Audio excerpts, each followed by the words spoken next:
저희가 드디어 이제 카페로 실내로 들어왔습니다. 근데 저는 지금 조금 두려워요. 왜요? 다음 주제를 준비한 우리 쿠키가 말이 진짜 많기로 유명해요. 그리고 사실은 약간 우리 설명식이죠. 커뮤니티 내에서 이제 물질과 반물질 또는 물질과 반물질이라고 하잖아요. 이 둘이가 정말 양대 산맥이에요. 말 많기로 설명충 진짜. 그래서 제발 오늘 짧게 핵심만. 핵심만 부탁드릴게요. 알겠습니다. 뭘 준비하셨죠? 저는 오늘 생물학이 지금 21세기에서 22세기로 넘어가는 이 과정 속에서 혁명을 맞이할 수 있을 만한 굉장히 중요한 시점에 놓여 있는 그런 상황이라고 전문가들, 생물학자들이 많이 분석을 하고 있어요. 그래서 오늘은 생물학의 그런 혁명들이 과거에 어떤 게 있었는지를 알아보고 이 생물학이 새로운 국면을 맞이할 수 있는지에 대해서 이야기를 좀 해보려고 합니다. 어떤 게 있었는데 한계가 아니라 어떤 것들이 있었는지. 그렇죠. 한계가 아니에요? 생물학에는 혁명들이 있었어요. 오케이. 오랫동안에 생물학이 발전하면서 혁명들이 있었어요. 여정을 떠나볼까요? 긴 여정을. 네, 오늘은 이제 고대에서 시작하지 말아주세요. 아 그럼요. 16세기부터 시작을 합니다. 와우. 많이 발전할 것 같아요. 많이 발전하죠. 그래도 네. 기원전은 아니라서 다행이다. 그렇죠, 그렇죠. 물리학하면 떠오르는 게 뭐죠? 물리학. 네, 물리학. 철수랑 그런 거 영희가 왜 굳이 다른 속도로 서로 다가올까? 맞아. 그거 너무 싫었어. 너무 싫잖아요. 사실 제가 물리학이라고 말했을 때 뭐 이렇게 좀 여러 가지 것들이 떠오르겠지만 제가 얘기하고 싶었던 건 물리학하면 당연히 빠질 수 없는 게 수학이죠. 아 그렇죠. 네, 막 계산하고 아까 뭐 철수 영희도 사실 계산해야 하잖아요. 근데 이 물리학이 사실은 원래 수학을 만나기 전 상태가 있었어요. 예전에는 물리학의 그 근원 자체가 어떤 걸로 시작했냐면 공 던지기 학. 16세기 한다면서요? 네, 그러니까 아니, 빠르게 얘기하려고. 빠르게. 16세기에 시작해서 14세기로 내려가는 거예요. 돌아가지 마. 내려가는 거예요. 빠르게 얘기하려고, 빠르게. 반전이요. 나중에 이제 다양한 학문들이 등장하면서 네. 이걸 누군가가 수학으로 설명해 보려고 시도를 한 사람이 있었던 건데 그 사람이 바로 우리가 잘 알고 있는 뉴턴이죠. 뉴턴 같은 경우에는 그 당시 장대 정립되어 있던 수학의 이론을 이용해서 이 수학으로 이런 다양한 여태까지의 물리학적 관측 사례를 설명할 수 있으면 그 안에 새로운 발견도 할 수 있고 또 새로운 것도 예측해낼 수 있고 이래서 물리학이 뉴턴 이후로 엄청나게 급격하게 발전을 하기 시작해요. 그렇죠. 물리학의 방법은 항상 되게 복잡한 형태의 대상을 간단하게 만드는, 심플하게 만드는 걸로부터 시작을 했어요. 이거 보면 추가 흔들리는 게 있잖아요. 근데 이 추가 흔들리는 거는 과거에 여러 관측 사례, 갈릴레오 갈릴레이 이런 거 봤어요. 네. 봤는데 얘를 우리가 수학으로 표현할 수 있으면 얘가 어떻게 움직이는지를 예상할 수가 있고 이거를 또 다양한 상황에 적용할 수가 있잖아요. 그렇죠. 그래서 이렇게 왔다 갔다 하는 반복을 어떤 걸로 표현할 수 있을까 봤더니 이 원이 이렇게 뱅글뱅글 도는 거 있잖아요. 이 원이 뱅글뱅글 도는 게 얘가 왔다 갔다 하는 거랑 닮았다 라는 거를 우리가 유추를 해볼 수가 있었고 그렇죠. 그럼 이제 원을 우리가 수학으로 표현할 수 있는 수학 함수가 있었는데 사인, 코사인 함수 있죠. 얘가 얘를 표현하는데 너무 적절했던 거예요. 그걸 우리가 지금까지도 뭐라고 하고 있냐면 심플 하모닉 오실레이션이라고 하고 있어요. 아 거기까지만 네, 알겠습니다. 이해할게요. 네. 아주 단순한 진동을 통해서 이거 가지고 뭐로 할 수 있냐면 물결 있죠, 물결. 물결의 형태도 예측할 수가 있고 또 다양한 뭐 문이 뭐 열리고 닫힐 때 흔들리는 것도 예측할 수 있고 뭐 다양한 진동을 예측할 수 있어요. 마찬가지로 태양 주변을 돌고 있는 행성들이죠. 얘네들이 우리가 타원을 운동한다는 걸 관측을 통해서 알았는데 이 타원을 우리가 이렇게 이 고등학교 때 배우는 수학 중에 하나거든요. 고등학교 때 누가 배웠냐고요? 네, 이렇게 타원을 표현하는 이런 식들 있잖아요. 이런 걸로 이 타원의 움직임도 우리가 예상해 볼 수 있어요. 예측할 수 있고. 이런 식으로 수학은 이 물리학이 기존에는 관측이나 사례들을 통해서 정리하고 발견했던 것들을 수학을 통해서 알아내게 됐어요. 이제는 예측까지 할 수 있고. 그렇죠. 같은 맥락으로 우리 화학 있잖아요. 네. 이런 식으로 이 화학 반응을 수학식으로 표현할 수 있으면서 우리가 이 화학 반응이 어떻게 만들어지는지도 다양한 예측을 할 수 있었고 분석할 수 있게 됐어요. 네, 여기까지 얘기하면 제가 이제 어떤 생물학에 대해서 얘기를 할지가 사실 어느 정도 배경이 깔리게 돼요. 뭘 얘기하고 싶을까요, 저는? 수리 생물학이겠죠. 맞습니다. 예. 네. 이제까지가 서론이었나요? 그렇습니다. 아직 시작을 안 했군요. 예. 놀라운 게 진짜 놀랍네요. 놀라운 게 이거예요. 이게 서론이었다. 아, 생명 현상도 우리가 수학이라는 도구를 이용하면 이제 앞으로 여태까지 해보지 못했던 다양한 시도들을 할 수 있다라고 하는 실마리가 제공이 될 수 있다는 거죠.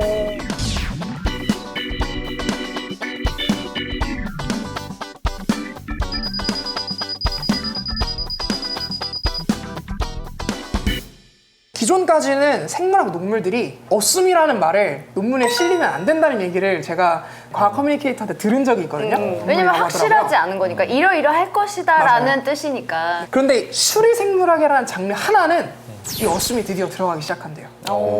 수학적 모델을 짜고 예측을 해보는 거예요. 그게 사실 더 대단한 걸 수도 있죠. 그 일정의 어떤 결과를 가지고 해석하는 것과 결과가 나오지도 않았는데 우리가 먼저 예상을 하고 그다음에 확인하는 것들을 보면 맞아요. 숫자가 더 대단한 거죠. 맞아요. 원래 생물학은 우리가 눈으로 볼 수 있는 것들만 볼 수 있었는데 아주 작은 세계의 생명 활동을 보는 계기가 하나 탄생한 적이 있어요. 그게 뭐죠?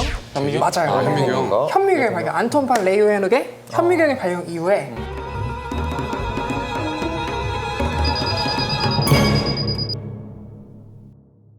이런 생물들을 기존까지는 정리하고 분류만 했었는데 이거를 본격적으로 같은 특성의 대상끼리 틀을 가지고 분류를 최초로 이제 정확하게 정립한 그런 사건이 일어나거든요. 이게 린네의 분류법이라고 해서 지금도 우리가 그 더 디테일하게 쓰고 있지만 최초로 만들어진 생명체 분류법이라고 해요. 특히 생물학을 하는 사람의 입장에서 네. 체계적으로 분류가 됐다는 건 약간 사전적인 어떤 배경을 제공했다는 의미에서 이걸 2차 생명공학 혁명이라고 한다고 해요. 그러네. 네. 아까 전에 첫 번째 혁명은 17세기에 등장했었고 네. 다음 혁명은 18세기에 등장했고 이번 혁명은 19세기에 등장했어요. 정확히 한 세기마다 하나씩 혁명이 일어났는데 2개 더 남았네. 예, 그렇죠. 소름 끼치려고 그래. 그죠? 드디어 우리가 잘 알고 있는 찰스 다윈의 진화. 진화론이 등장을 해요.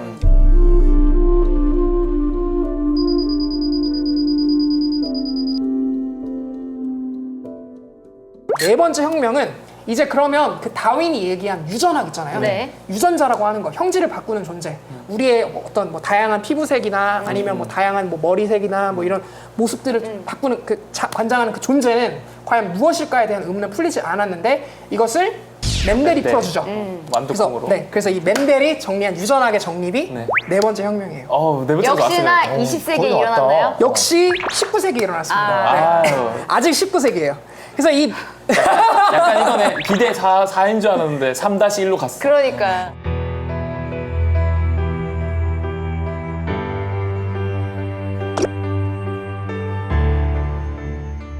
근데 이게 낳은 비극이 있죠. 우성인자로 속한 사람들을 더 우리가 늘려야 되고 열성을 도태시켜야 된다라고 하는 우성이 무조건 좋은 인자다. 열성은 무조건 진짜 말 그대로 열성한 인자다라는 편견이 생겼어요. 맞아. 그렇죠. 사실 본질은 그게 아닌데 그런 그렇죠. 편견이 생길 수 있을 만한 그런 맥락을 제공했다는 의미도 사실 여기 안에 있죠. 자, 그리고 이제 다섯 번째. 잠깐만. 네. 도대체 뭐가 그 유전 인재를 결정하는지만 남았네요. 그렇죠. 지금까지 봤더니. 네. 그렇죠. 본질적으로 정말 그러면 그런 것들을 캐리해서 넘겨주는 게 뭔지 그걸 몰랐는데 20세기에 이제 물리학 관측 실험의 어떤 그 영향을 받아서 네. 엑스레이 회절 실험을 통해서 로저글린. 발견했죠. 로저린드 네. 프랭클린. 네, 로저린드 프랭클린이 발견했고 그 사진을 뭐 몰래 갖다 쓰긴 했지만은 네. 어쨌든 갖다 써서 네. 이제 왓슨과 크릭이 DNA라고 하는 이중 나선 구조를 규명하면서 유전 형질이 어떻게 전달되는지 인간의 유전 정보는 어떻게 구성이 되었는지 생물들의 유전 정보는 어떻게 구성되었는지가 본격적으로 드러나게 됐어요. 네. 그래서 이 다섯 번째 DNA 규명 이후에 생명공학을 연구하는 패러다임이 완전히 바뀌었대요. 그렇죠. DNA라고 하는 무궁무진한 소스가 이거 얼마나 발견할 게 많아요. 지금의 이제 분자 생물학이라고 하죠. 그렇죠. 아예 그냥 동물 뭉뚱그려서 본다기보다는 더 그 깊이 세포 파고들어. 안에 들어가서 얘네들이 기작을 보는 거죠. 네. 맞아요. 생명체의 DNA를 우리가 분석하는 것이 이 생명체의 어떤 특성이나 아니면 혹은 이 생명체가 어떤 식으로 이제 혹은 진화해 갈지 네. 뭐 이런 것까지 다 알 수 있다는 맥락이 딱 제시가 되면서 다양한 생명체들 DNA가 분석이 되고 그것 때문에 인간을 대상으로 알아내보자라고 했던 13년에 걸친 프로젝트가 인간 게놈 그쵸. 게놈 프로젝트. HGP죠. 우리가 다 들어봤잖아요. 뭐 게놈 하면 이제 어디서 다 들어보긴 했는데 정확히 무슨 뜻인지 그렇죠. 모르는 분들도 맞아요, 많을 맞아요. 거예요. 반대도 많이 했어요. 인간 어떤 비밀을 푸는 게 아닌가. 그 생각나요. 그리고 그게 해결되기까지 시간이 오래 걸렸잖아요. 네. 그 시간 동안 가장 눈부시게 발전하고 있는 게 생물학 분야라서 그 이후부터 얼마나 빠르게 그 논문들이 쏟아져 나오는지 지금 네. 가장 핫하죠. 맞아요. 그거 맞아요.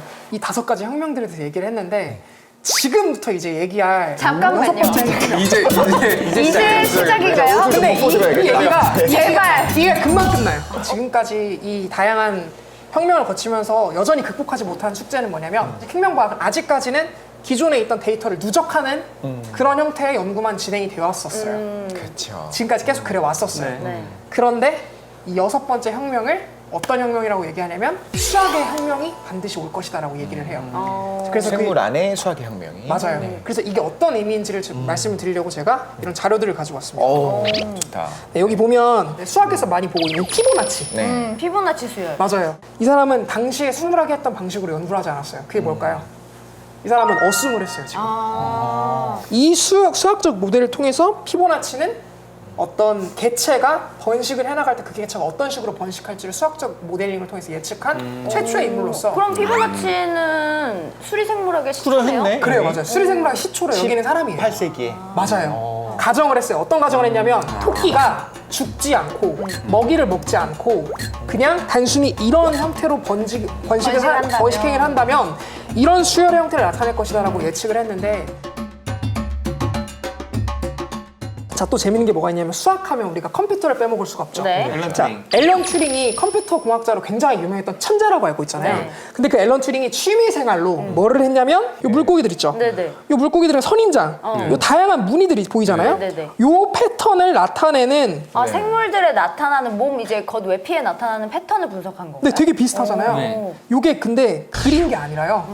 요 방정식을 돌린 거예요. 방정식으로 돌린 거예요? 네, 컴퓨터로 돌려서 모델링을 해서 이렇게 패턴을 만들 수 있는 그런 실마리를 만들었었는데 이게 시사하는 바는 뭐냐면 지금 컴퓨터 과학 굉장히 발달하고 있잖아요. 이제 다양한 컴퓨터 과학의 세련된 계산 능력으로 이런 생물체에서 발생할 수 있는 외관적인 특성 있죠. 네. 혹은 그래프적 특성 그걸 가지고 여러 가지 시도를 해보는 거죠. 통계를 낼 수가 있겠죠. 네, 또. 통계를 내볼 수도 있고 거기에다가 새로운 과정들을 막 넣어보는 거예요. 그렇죠. 자, 근데 이거의 공통점이 뭐냐면 굉장히 복잡하잖아요, 사실. 네. 복잡한 거를 이렇게 단순화해 보려고 노력을 했죠. 단순한 걸까요?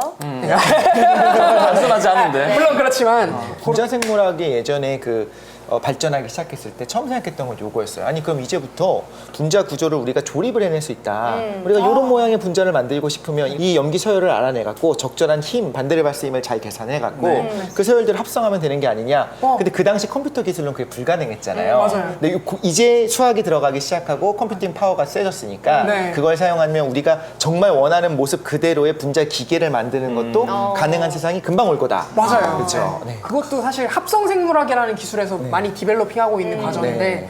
이제 아까 이선호 과학 커뮤니케이터께서 얘기한 그 아니 왜 나는 다 반말하는데 니네는 왜 극존치고 있어? 선호가 엑소님이 얘기한 그 원핵 생물 속에서 DNA가 이렇게 사슬로 보인다고 했잖아요. 네네네. 그 DNA를 우리가 잘 조작을 해가지고 그 DNA 안에다가 이런 단백질을 붙이는 정보들을 컴퓨터로 학습시켜서 기록해서 그 안에 집어넣는 네. 그래서 거기서 물질을 만드는 그런 것도 이제 수학적 모델링을 통해서 가능할 수 있는 생물학의 시대가 열리고 있고 이 시대에 일어나는 어떤 생물학적 혁명을 목도하는. 우리는 목도하는 가치 있는 그런 세대가 아닐까.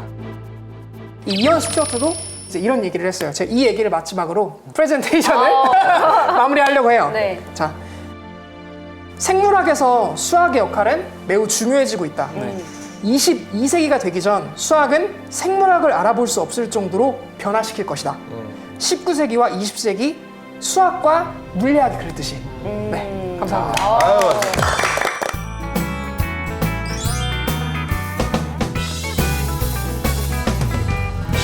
연속해서 이제 독실님에게 주제를 맡기기가 조금 힘들 것 같아서 제가 먼저 저는 정말 짧아요. 저는 좀 그냥 제 쉬고 가는 개인적인 그 흥미로운 주제를 준비했는데 굉장히 좋아하는 테드 창이라는 작가가 있어요. 아, 그분. 네, 그 테드 창의 이제 단편 중에 내 인생의 이야기라는 이제 단편이 있는데 당신 인생의 이야기 아니에요? 그거는 이제 단편 집의 제목이에요. 네. 내 그 인생의 이야기. 단편집에서 그 이야기가 나온 거예요? 그거를 이제 원작으로 해서 만든 영화가 우리가 잘 알고 있는 컨택트라는 2016년에 개봉했던 어느 날 이제 지구에 외계인들이 온 거예요. 그러니까 외계 그 아몬드, UFO 초코 아몬드처럼 생긴. 그렇죠. UFO들이 이제 온 거예요. 초코 아몬드처럼 생겼어요? 네. 아몬드. 중요하진 않은 거에 휘거덕거리지 마. 중요하지 않아 어떻게 생겼는지는. 왜냐면 제가 그림을 그려야 되니까. 일단은 이렇게 UFO가 비가 이제 세계 곳곳에 이제 도착을 한 거예요. 그래서 이제 인간들이 난리가 난 거죠. 대체 이게 뭐냐 그래가지고 주인공이 언어학자거든요. 그래서 이제 네가 약간 교수 이런 만나서 그들의 언어를 한번 분석해봐라. 이제 소통을 하도록 시도해봐라. 그래서 이제 주인공이 이제 가게 되는데 원래 우리 인간들이 쓰는 언어는 선형적인 언어잖아요. 그렇죠. 왼쪽에서 오른쪽 읽고 일렬로 이렇게 늘어뜨려서 쓸 수가 있고 전과 후가 있는 그런 언어잖아요. 근데 이제 그 외계인의 언어를 접해보니까 비선형적인 언어인 거예요. 그러니까 비선형적이라는 게 무슨 말이죠? 마치 하나의 그림처럼. 그러니까 이게 순서가 순서가 필요 없는. 처음과 끝이 없다. 그렇죠. 처음과 그림처럼 끝이 없고 그림처럼 하나의 원형으로 이렇게 나타나는 언어인 거죠. 그러니까 마치 우리는 한 번도 본 적이 뭐. 없는. 거기에서 이제 테드 창이 그것을 설명하기 위해서 쓰는 개념이 페르마의 원리. 빛이 한 점에서 다른 점으로 이동할 때 최단 시간이 걸리는 경로로 이동한다라는 이제 원리거든요.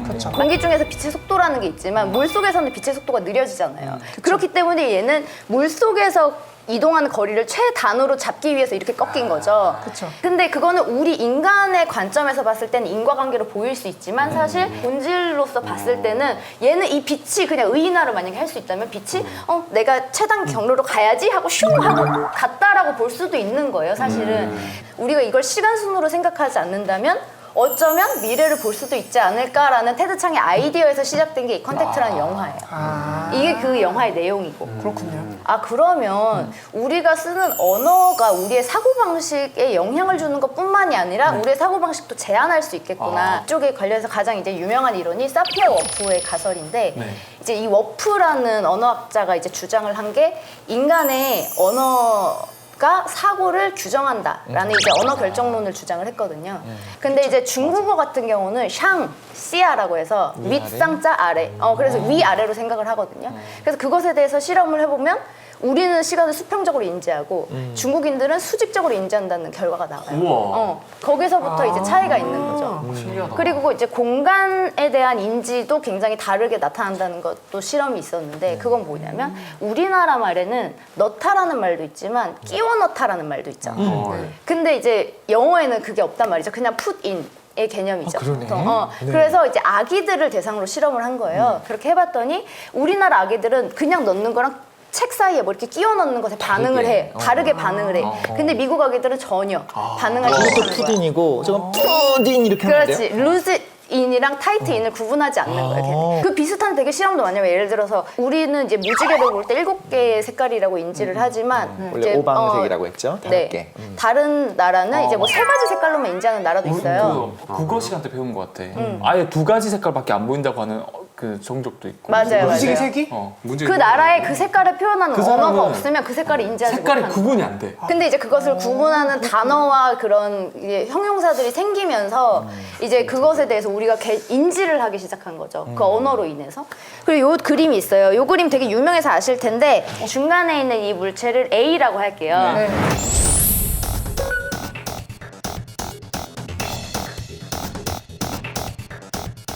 가인 오른쪽이죠. 저도 오른쪽. 전 왼쪽이요. 저는 오. 왼쪽. 이거 어떻게 이렇게 반반 갈려? 요거는 어떤 차이냐면 사물 인지에 대한 이제 차이를 보통 볼 때 서양이랑 동양으로 나뉘어요. 그래서 이제 동양은 이거를 이제 본질적이고 이 재료가 중요하다고 생각을 하거든요. 이걸 만든 재료. 동양. 나무가 중요하지. 그러니까 이게 같은 거지라고 그렇죠. 이제 생각하는데 보통 서양에서는 이걸 개체적으로 인식하기 때문에 이거 색깔이나 재료는 중요하지 않아. 모양이 똑같잖아라고 이제. 그렇구나. 본질이 중요한 겁니다. 본질이 중요하죠. 본질이 뭔지를 모르겠어요. 네, 그래서 이제 이렇게 봤을 때 사물 인지에 대해서도 차이가 나잖아요. 이제 한국어에서 영어와의 가장 큰 차이는 한국어는 내가 3시까지 학교에 갔어라고 얘기를 하잖아요. 그러면 이제 시간이나 장소를 나타내는 말들 그리고 종속절은 전부 다 앞에 와요. 그렇죠. 그리고 가장 중요한 이 단어에서 핵심되는 동사 핵심 부분은 항상 제일 뒤에 마지막에, 나와요. 마지막에. 기대하기 그래서 힘들죠. 우리나라 사람들은 가장 작은 것에서 시작해서 이제 크게 가는 거. 말하자면 귀납법을 굉장히 중요시하고 좋아해요. 영어는 무조건 종속절이 뒤에 오죠. I went. 위치 블라블라블라블라 when 블라블라블라 that 블라블라블라 라는 식으로 얘기를 많이 하잖아요. 그쵸. 그리고 이제 항상 이제 그 핵심이 앞에 나올 수밖에 없어요. 개별적인 것을 중요시하는 이제 그 문화가 굉장히 언어에 녹아드는 케이스인 거죠. 그래서 이제 주소를 쓸 때도 한국 같은 경우는 서울, 대한민국 서울 무슨 구 무슨 동으로 가죠.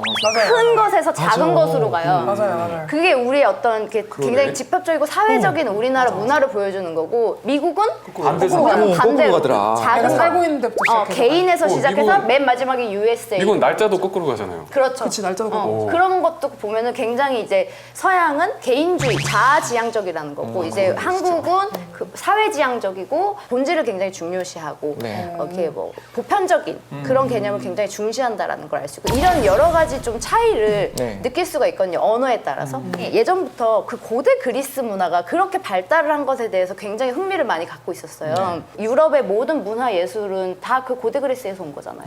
그렇게 많은 플라톤, 아리스토텔레스, 소크라테스, 히포크라테스, 그 많은 갑자기 철학, 문학, 예술 어떻게 그 시기에 그렇게 융성하게 발달을 할 수 있었을까? 그게 굉장히 궁금했거든요. 그래서 이제 관련 책을 좀 찾아보다 보니까 예전에 그리스어가 어형 변화가 굉장히 심하고 굉장히 정교하게 만들어진 언어래요. 예를 들면 문장 제일 앞에 태라는 접속사를 쓸 수가 있어요. 태라는 접속사를 쓰면 앞으로 내가 두 개 이상의 문장을 말할 건데, 두 번째 문장부터는 내가 말하는 앞에 문장에 그냥 종속되는 문장이야? 라는 뜻을 가진 접속어예요. 근데 그거를 태 쓰고 시작하는 거예요. 야, 괜찮다. 그 문장을 얘기하기 전부터 생각해놔야 되네. 이 모든 문장의 끝까지 내 머릿속에 완벽한 설계도와 평면도가 있지 않고서는 이 문장을 뱉을 수도 없는 거야. 듣는 아까 그 사람도- 페르마의 원리랑 되게 비슷하지 않아? 듣는 사람도 그걸 딱 짜서 듣기 시작하는 거예요. 그렇죠. 물론 다른 환경적인 요인, 문화적인 요인이 있었겠지만, 그 언어가 그 고대 그리스의 비밀이라고 이제 말하는 작가도 있거든요. 그 작가는 그렇게 말하거든. 그 한 민족의 정신을 가장 잘 표현할 수 있는 것은 그 정신이 만들어낸 언어를 보는 것이다라고 말하거든. 그래서 우리도 정말 한글 과학적이고 위대하잖아요. 네. 개인이 만들어낸 언어는 한글밖에 없잖아, 전 맞아, 세계에. 맞아. 우리도 한글을 쓰기 때문에 우리나라가 이 작은 나라에서 이렇게 선진국으로 빠른 시일 내에 발전할 수 있었던 게 아닐까라는 나는 생각도 들 정도로. 우리가 되게 조리 있게 얘기한다고 할 때 딱 그 방식을 우리 언어로 풀어서 하는 것 같아요. 예를 들면 자, 두 가지를 말씀드릴게요. 이걸 먼저 얘기하고 하는 거예요. 그렇죠. 맞아, 그렇죠, 맞아. 그렇죠. 생각해보니까 우리가 논리적인 언어 표현이라고 하는 거는 이미 그 그리스 시대에 있었던 것들을 함축해서 우리가 만들어 놓고 있었네요. 그러네요. 그렇죠. 그러네요, 진짜로. 존댓말이 있잖아요. 그러니까 존댓말이 있음으로써 결과적으로 우리는 무의식적으로 수직적으로 그렇죠. 문화가 생길 수밖에 없잖아. 영어는 다 반말이잖아. 할아버지한테도 막 What's up? 이라고. 아, 그렇게 하고 싶어요? 그렇지, 그래. 4차 산업혁명이 오면은 좀 더 수평적인 문화나 좀 창의적인 그런 생각이나 그런 문화가 생겨야 되고, 근데 그런 문화는 언어에서 또 나온다고 누나 얘기를 들어보니까 그런 거 같거든요. 많은 회사들에서 요즘 이제 영어로 서로 이름 부르면서 평면적인 뭐 구조를 맞아, 만들려고 노력하잖아. 그런 것도 이제 그런 시도 중에 하나가 아닐까. 아니면 아예 다 존댓말을 하기도 하고, 그냥 회사에서 그렇죠. 같은 수평적인 문화를 군대에서도 만들게. 요즘은 못 하던단 말 쓰니까. 그렇죠, 그렇죠. 근데 질문 하나 있습니다. 네네. 우리 말이 정말 다른 언어보다 굉장히 다양한 표현들을 가지고 있는 뭐 색채, 네. 음식, 맛 여러 가지 있지만 제가 알기로는 요 욕이 진짜 다이나믹하다고 맞아. 그게 우리 한국인의 어떤 그 문화 안에 어떻게 표현될까요, 혹시? 그런 건 있어요. 우리나라는 유독 다른 나라에 비해서 이제 동아시아가 다 그렇지만 쌀에 관한 단어가 많아요. 쌀이요? 쌀. 이제 그 영어는 라이스로 하나지만 우리는 뭐 쌀, 벼, 뭐 해가지고 엄청나게 단어가 많거든요. 그만 그걸 많이 쓰기 때문에. 햅쌀 뭐 이런 것도 포함되나요? 당연히 되죠. 그런 것처럼. 근데 이제 북극의 저쪽에는 눈을 표현하는 단어가 엄청나게 많아요. 설질에 대해서 네. 다양하게. 그 이제 문화에 따라서 엄청나게 그 많이 쓸수록 관심사일수록 그 맞아. 단어나 표현하는 방식이 많은 거예요. 아, 또 욕을 좋아하는구나. 근데 우리나라는 유교 문화였잖아, 계속. 그러니까 윗사람들한테 함부로 말하지 못하고 뒤에서 이제 뭐 그나마 이런 이게 스트레스 해소법이라고 해야 될까? 그래서 서민들의 욕이 많이 생겼구나. 그래서 이제 욕이 많이 근데 욕뿐만 다양해진 거 아니라 아닐까? 그냥 우리나라 언어로는 감정 표현 같은 게 되게 다양하게 하지 않아요? 감정 표현도 다양하게 엄청 하죠. 좋다 이런 것도 막 그 뭐 이렇게 그것도 욕이구나 근데. 근데 저는 약간 이 얘기 들으면서 생각했던 게 뭐가 있냐면 색채에 대해 표현할 때 다양한 방식으로 표현하는 우리나라의 언어 체계도 있는 것 같아요. 네. 예를 들면 푸르딩딩하다, 푸르죽죽하다, 약간 하나의 색깔 가지고도 붉은색 계열로 막 누리끼리하다, 누리끼리하다, 누렇다, 뭐 센노랗다. 노랗다 막 이런 거 있잖아요. 누르딩딩. 네, 그런 느낌이 이렇게 말을 통해서 어느 정도 약간 전달이 되는 되게 게 세세하게 있잖아요. 느낌을 전달하는 것 같아요. 네. 막 그게 뭐- 언어가 사고에 영향을 준다는 그러니까. 거지. 그만큼 이제 표현을 할 수 있는 범위가 많기 때문에 나는 한글이 더 위대하다고 생각해. 맞아요. 자, 여기서 이 주제 끝내도록 하겠습니다. 아유, 아, 감사해요.